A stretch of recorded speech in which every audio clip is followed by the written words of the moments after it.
Place à la lecture dans Il était une fois un livre. Voir la mer, donc il s'est fait nommer en Bretagne, il était l'instituteur de ça. Avec Nathalie Ramage sur Fréquence 8. Bonjour à tous et à toutes. Nous nous retrouvons cette semaine avec Claude Olivier qui est venu nous présenter son dernier récit qui s'appelle Dolores. Je n'ose pas employer le mot de roman puisque c'est la vie d'une famille existante mais qui se lit comme un roman, édité chez Les Presses du Midi. Bonjour Claude Olivier. Bonjour Nathalie. Donc hier on s'est quitté sur cette fameuse rencontre qui signe la renaissance de Dolores, qui est à Marseille, à l'hôpital de Marseille, qui est le professeur Jacques Dore, dont vous nous mettez d'ailleurs une photo à la fin du livre. On a la photo de ce professeur. Donc racontez-nous un petit peu cette rencontre qui a... Voilà, alors l'oncle a fait venir Antonia et Dolores, et en fait ils sont arrivés à côté de Brignoles. Ils se sont installés à Brignoles. Et c'est là que, si vous voulez, ils vont descendre d'abord, et puis après, ils vont aller voir le médecin du coin de Brignoles, qui va voir l'état de l'enfant, il va se dire « c'est une catastrophe, c'est pas possible ». Et c'est lui qui va, effectivement, organiser le transfert à l'hôpital de Salvatore de Marseille, en disant partez d'urgence à l'hôpital Salvatore de Marseille, parce que moi je peux rien faire, à Brignoles on peut rien faire, il faut absolument la mettre dans des grandes mains. Dans les mains de grands spécialistes. Et donc, il l'envoie à l'hôpital Salvatore. Et là, le premier accueil va bien se passer parce qu'ils vont tomber sur une sœur qui s'appelle Elisabeth, qu'on va appeler Babette, qu'ils appelleront toujours Babette, et qui va commencer par prendre sous sa protection cette famille espagnole, cette femme Antonia et Dolores. Et donc il va les installer dans une chambre, et c'est elle qui va les suivre. Je veux dire, ça va être la protectrice. C'est la grande protectrice d'Antonia et de Dolores. Parce que Dolores, quand elle arrive à ce moment-là, c'est une enfant rachitique qui... Complètement, qui est à deux doigts de partir. Et le professeur... et ils ont la chance, deuxième chance, donc Babette déjà, Elisabeth, la sœur Elisabeth, les prend sous son aile protectrice, et le professeur Jacques Dore, qui est un grand ponte de la chirurgie à l'hôpital Salvatore, voit cet enfant et se dit mais qu'est-ce que je peux faire, c'est inimaginable. En peu de temps il fait le diagnostic, il voit la catastrophe, parce qu'en fait de quoi il s'agit tout simplement de reconstituer l'œsophage. Et ce qui ne s'était encore jamais fait sur un enfant. Voilà. Alors, déjà, à cette époque-là, si vous voulez, on commençait à pratiquer les greffes, mais encore, c'était une aventure quand on se lançait dans la greffe. Mais une greffe d'œsophage commençait à se pratiquer chez les adultes, mais chez un enfant de 2 ans et demi, c'était le pari, le défi impossible. Parce que, non seulement il faut faire la greffe, mais il faut que ça tienne. Et puis, il faut imaginer aussi la croissance, il faut que tout suive. Et le professeur Jacques Dore dit il faut absolument que je la sauve. Et il s'est donné ce défi. C'était un grand humaniste aussi, qui recevait beaucoup d'enfants de Madagascar, qui allait souvent opérer à Madagascar. Et là, il se dit il faut absolument que je sauve Dolores. Et donc, ça va prendre un temps fou. Ça va nécessiter une quinzaine d'opérations. Ça va prendre plusieurs années, 2 à 3 ans. Et Antonia, la maman, et Dolores s'installent dans une chambre de l'hôpital Salvatore. Elle ne quitte toujours pas sa fille. Et elle ne quitte toujours pas sa fille. Jour et nuit, elle est à sa côté. Voilà, elle installe son lit dans la chambre. Et donc, elle reste en permanence avec elle, à ses côtés, parce qu'il y a une succession d'examens, une succession d'études, peut-être même de recherches. Elle ne le sait pas, elle ne le voit pas, mais le professeur Jacques Dore fait certainement pas mal de recherches, se documente auprès des États-Unis. Bon. Et donc, ça prend. Mais le professeur Jacques Dore lui a dit ça va prendre un temps fou. Il se prononce pas trop d'ailleurs au départ. Ah ben non, parce qu'il sait pas lui-même lui-même sait pas s'il va pouvoir y arriver, s'il va réussir. Et donc, pendant 2 ou 3 ans, elle va s'installer, ça va être sa résidence principale à l'hôpital Salvatore. Pour, je dirais, indemniser le séjour et se rendre utile, c'est elle qui va aider les sœurs à faire le ménage, à recoudre. En fait, elle va devenir couturière de la communauté de bonnes sœurs qui est à côté, des infirmières. Et donc, elle va repriser le linge, les draps, etc. et repasser. Bon. Donc, elle va apporter des coups de main, ce qui fait qu'elle paye sa pension, si je puis dire. Parce qu'elle n'a pas un rond, elle n'a pas de sous. Et c'est de là qu'a commencé, parce qu'elle ne parle toujours pas le français. Non. Cette espèce de langue qu'elle s'est créée elle-même. Voilà. Et c'est, au fur et à mesure qu'on avance, c'est Dolores qui devient son interprète. C'est-à-dire que c'est elle, la gamine, qui, 2 ans et demi, 3 ans, 4 ans, 5 ans, qui comprend bien le français, commence à s'exprimer en français, et qui va devenir l'interprète de sa maman, même. Bon, alors les Espagnols, Elisabeth parlait espagnol aussi, donc ça arrange un peu les choses. Et les voilà qui prennent pension dans cet hôpital, avec une évolution de la guérison qui va se déclencher par différentes étapes.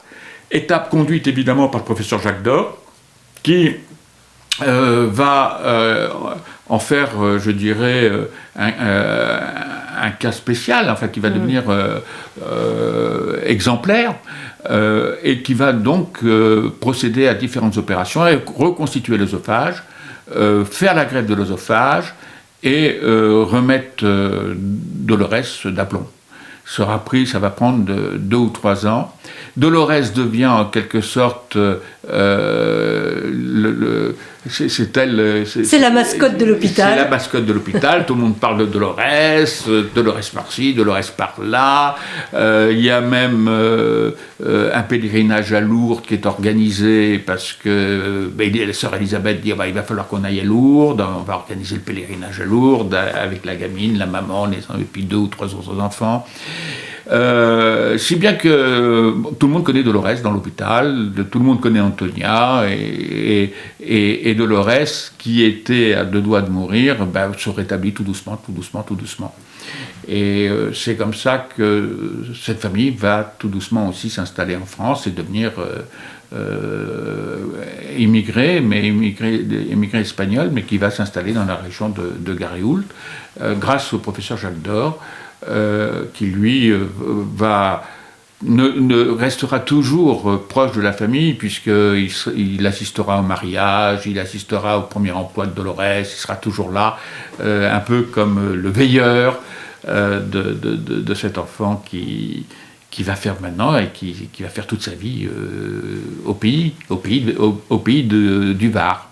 Et c'est vrai que, évidemment, comme vous nous avez montré, enfin, dans votre livre, il y a toutes les photos de la famille. Donc, on sait bien que Dolores va s'en sortir, puisqu'il y a les photos. Et à la fois, je trouve que ça donne encore un autre regard sur tout ce qu'elles ont vécu. De savoir qu'elles vont s'en sortir, on est avec elles dans l'hôpital quand on voit la maman, le dévouement. Alors, on imagine que la foi est très très importante. Oui, c'est vrai que tout à fait. C'est vrai qu'elle est très très pieuse. C'est certainement ça qui a dû l'aider à traverser aussi toutes ces épreuves. Mais de savoir qu'elle va s'en sortir, je trouve que ça nous met encore plus dans l'histoire finalement, quoi. De savoir comment ils ont fait, parce que c'est quand même la chirurgie plastique de l'époque sur l'œsophage, comme vous disiez, était inédite. Donc ça rend encore plus savoureux toutes les péripéties qu'elles ont pu vivre et traverser tout au long de l'enfance, quoi. Et il y a effectivement ce que vous dites, et c'est effectivement ce côté expérimental, parce que le film de l'opération qui va durer plus de 10 heures a été réalisé, et à telle enseigne que le professeur Jacques Dore était appelé à aller faire une conférence à Berlin, et qui voulait emmener Dolores avec lui en disant viens, je vais t'emmener. Bon. Et puis la maman a refusé parce que c'était pendant les classes. Enfin, ça se passe un peu plus tard quand Dolores est guérie. Et elle n'a pas voulu que sa fille manque l'école et qu'elle aille à Berlin. Mais c'était effectivement une première, si je puis dire, médicale, qui n'a pas été reconnu officiellement dans l'historiographie, si vous voulez, de la science médicale, mais qui s'est faite là, qui s'est pratiquée là. Oui, et puis, et alors vous le dites, c'est quand même un vrai traumatisme pour Antonia, parce que, alors, elle a un dévouement sans faille pour sa fille, mais qui n'efface pas du tout le déchirement qu'elle peut ressentir vis-à-vis de ses deux autres enfants. Bien sûr. Parce que le petit bébé, il a grandi, mais justement, elle ne peut pas être présente auprès de ses deux autres filles, le papa qui est loin. Enfin, c'est un vrai déchirement quand même, quoi. Cette maman, elle a un courage... et l'impact qu'elle a sur le couple, parce que bon, on voit bien qu'à un moment donné, c'est un petit peu tangent quand même. Tout à fait.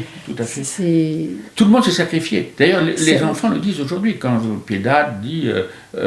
donc Piedade, c'est la grande sœur. La grande sœur, tout était pour Dolores, tout était conçu, tout ce qui était décidé, y compris dans le cercle familial, quand il va se retrouver à Fort Calquiré, à côté de Garéoult, quand ils vont se retrouver dans leur vie au quotidien de la région de Brignoles, tout sera centré sur Dolores en permanence. C'est-à-dire que la maman ne prendra pas une initiative sans se dire « Ah oui, mais et Dolores ?» les repas, pas manger de sucreries si Dolores est là, donc il faut aller manger les gâteaux, les bonbons derrière les rideaux, me disait Piedade. Moi, je n'avais le droit de manger de mon bonbon que si je me cachais derrière le rideau pour que Dolores ne le voie pas, parce que Dolores ne pouvait pas manger n'importe quoi. Il fallait qu'il y ait aussi une nourriture qui soit adaptée. Et donc, tout le cercle familial était au rendez-vous de Dolores, en fonction de Dolores. Ce qui n'a pas été sans poser non plus des problèmes. Alors, effectivement, la vie de couple en a souffert, mais il n'y a pas eu que ça. Il y a aussi les autres enfants qui ont considéré qu'ils devaient aussi se sacrifier pour Dolores. Ce qui pouvait leur paraître, quand on est gamin, un peu injuste malgré tout. Bien sûr. Un peu injuste malgré tout. Mais bon, ça fait partie de la vie et de l'humain, dans ses réactions et dans ses sentiments. Bon, alors Piedade ne doit pas lui en vouloir autant que ça, puisque c'est elle qui est artiste peintre maintenant. Oui. Et qui vous a honoré d'un tableau pour faire la couverture de votre livre, sur sa sœur. Tout à fait. Alors j'ai demandé à Piedade, j'ai dit, mais puisque vous êtes peintre, vous ne voulez pas me faire un tableau de Dolores et puis pour mon livre. Il m'a dit, il n'y a pas de problème. Et donc, elle est jolie, cette couverture, il est beau. Hein, oui, puis c'est le jaune de la Provence. Voilà. Parce que Dolores aime beaucoup le jaune aussi. Elle adore le jaune, donc elle a pensé aussi à sa sœur, en disant, je mettrai le jaune dedans. Quoi. Bon, puis après, on voit les vignes, puisque le papa travaillait dans les vignes. Voilà, et les oliviers. Les oliviers. Ouais, donc, une jolie peinture de la... C'est la Provence. Voilà, c'est la Provence, signée Piedade, voilà. la grande sœur de Dolores. Eh bien, ce sera tout pour aujourd'hui. Donc, on va rester sur cette jolie couverture signée Piedade. Et puis, on se retrouve demain pour notre dernière journée déjà de la semaine. Et puis, de toute façon, sans rentrer bien évidemment dans le détail, parce que vous êtes rentré dans le... Là, on survole bien évidemment les grandes lignes et ce qui a pu légitimer la construction de ce récit, parce que c'est vrai que quand elle vous a demandé de raconter sa vie, effectivement, il fallait que ce soit quand même quelque chose d'extraordinaire pour que ça puisse faire l'objet d'un récit. Et ça l'est, parce que c'est une grande première médicale que vous avez très bien su mettre à la portée du grand public, sans jamais utiliser de jargon, et ce qui nous les rend encore plus proches. Donc je rappelle le titre, donc Dolorès, aux Presses du Midi, et nous on se retrouve demain pour la dernière journée. À demain. Volontiers. Claude Olivier, Dolorès. En franchissant la porte de Salvatore, située dans le quartier Sainte-Marguerite, dans le 9e arrondissement, Antonia prend à nouveau pension dans un hôpital. C'est le 3e en moins de 3 mois. Elle ignore encore que cet établissement majestueux, créé en 1908, à la suite du legs d'un homme au grand cœur, est destiné à devenir sa demeure principale pour un délai assez long. Sur place, elle disposera de beaucoup de temps pour apprendre l'histoire de ce centre. Né en 1837, Louis Salvatore décide à l'âge de 39 ans de se retirer des affaires pour se consacrer à des activités humanitaires. Il fonde ainsi la Société civile de bienfaisance Saint-Louis, ainsi que l'œuvre de la Providence et la Société de charité. Administrateur de la Caisse d'épargne, il donne également naissance au journal Le Soleil de Midi. Puis, avec sa femme, Noémie Lorenz, il souhaite ouvrir un hôpital privé. À cette époque, Marseille est en manque de centres de soins. Louis Salvatore offre donc à la collectivité sa propriété d'Entremont, qu'on appelle le château, disposant d'une ferme, d'un joli parc et d'une maison de gardien. Mais il y a un hic. Le donateur est opposé à l'enregistrement des biens dans le domaine public. Il refuse que cet hôpital soit laïcisé. Des pourparlers serrés s'engagent et c'est seulement après sa mort, à l'âge de 61 ans, que sa veuve réussit à accepter un compromis. L'établissement sera confié aux religieuses de la communauté des Augustines, placées sous l'autorité de la mère supérieure et non de l'administration. Voilà donc le nouvel univers dans lequel Antonia élit désormais domicile. Tant pis si, ici, elle est dessaisie de sa liberté de maman. Tout est allé très vite. On ne lui a pas laissé d'autre choix que celui de livrer sa querida à des spécialistes qu'elle ne connaît pas. Elle ne parle pas non plus la langue, encore moins le jargon technique. Mais c'est le dernier espoir. Sans cesse en alerte, elle suit les préconisations des médecins et des infirmières. Son ignorance du français ne l'empêche pas d'analyser les situations en écoutant son cœur de mère. Elle s'exprime avec de grands gestes, mobilise les gens bilingues autour d'elle pour poser des questions et mettre des avis ou des réserves sur les applications de certains soins ou traitements. De temps en temps, avant de prendre une lourde décision nécessitant son accord ou de dresser un bilan, l'intervention d'une interprète professionnelle qui se prénomme Carmen est sollicitée. Antonia, la petite bonne de la Mancha, n'est pas du genre à se laisser impressionner ou à s'encombrer de complexes quand il s'agit de sauver le fruit de ses entrailles. Ce monde de blouses blanches et de savants qu'elle est appelée à côtoyer ne l'intimide plus. Si elle n'avait plus confiance, si elle avait le sentiment que sa querida servait de cobaye, si elle détectait quelque danger, elle n'hésiterait pas, comme à Puerto-Llano et à Madrid, à l'enlever et à fuir. Pour Dolorès et pour elle, il convient maintenant de relever à l'intérieur de ces murs un défi qui la dépasse. Ce défi est celui de chasser l'inéluctable, maintes fois soutenu, sous-entendu dans les propos des médecins. Garder confiance, lutter, tout donner de soi, prier, admettre sans se plaindre la séparation de son mari et de ses autres enfants, l'exil, surmonter les pénibles conditions d'hébergement dans un univers qui pue les terres. Tels sont les sacrifices que cette mère est prête à concéder pour que sa Dolorès ressortent d'ici heureuses et joyeuses comme toutes les petites filles du monde. Cette ligne de conduite qu'elle s'impose, qui lui est imposée, est celle qui doit la mener à la seule victoire qui vaille, la vie. Elle fera tout, absolument tout, pour faire en sorte que chaque seconde gagnée devienne un morceau d'éternité ici-bas pour sa Querida. Place à la lecture dans Il était une fois un livre. Voir la mer, donc il s'est fait nommer en Bretagne, il était l'instituteur de Sarzeau. Avec Nathalie Ramage sur Fréquence 8.